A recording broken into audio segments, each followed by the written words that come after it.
ए भैया देखी चैत के महीना बा। है चैत के महीना में एगो दुल्हन आज मुरझाइल चेहरा लेके बैठल बा। तबले ओके एगो सहेली आ गई, पूछे लागल तो आज वो सहेली बतावत बा चैत के महीना में का कहत बा कि आई गईले चैता महीना हो राम,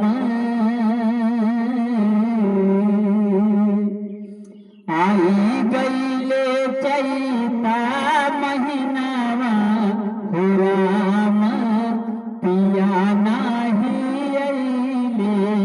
आई गईले चैता महीना हो राम, पिया नाही अइले।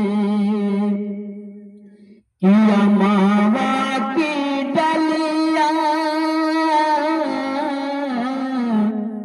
बौरा लया मावा में लगल टिकोरावा, बौरा लया मावा में लगल टिकोरावा। अटलिया पर बैठी कोयल करेली निहोरावा, डलिया पर बैठी कोयल करेली निहोरावा। छछाने लाजिया रात दिनावा हो राम, पिया नहीं अइले। छछाने लाजिया रात दिनावा हो राम, पिया नहीं अइले। सबे के बलमुआ घरे चली अइले, सबके बलमुआ घरे चली अइले।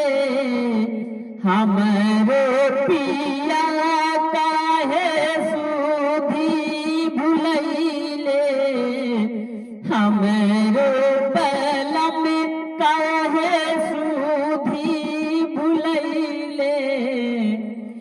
हे सखी निका नाही लागेला भवनावा हो राम, पिया नाही अइले। निका नाही लागेला भवनावा हो राम, पिया नहीं अइले। आई गईले चैता महीनावा हो राम, पिया नहीं अइले।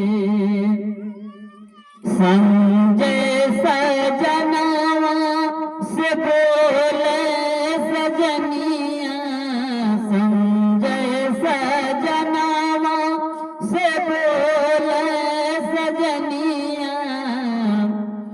कैसे के सैया हम करबे किसनिया, कैसे बलमुआ हम करबे किसनिया।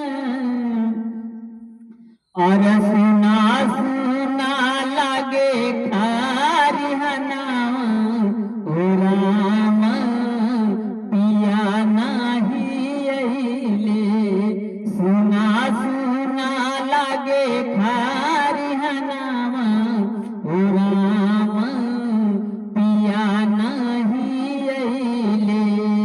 कैसे कटाई गेहूं चनावा हो राम, पिया नहीं अइले। कैसे के कटाई गेहूं चनावा हो राम, पिया नहीं अइले। आई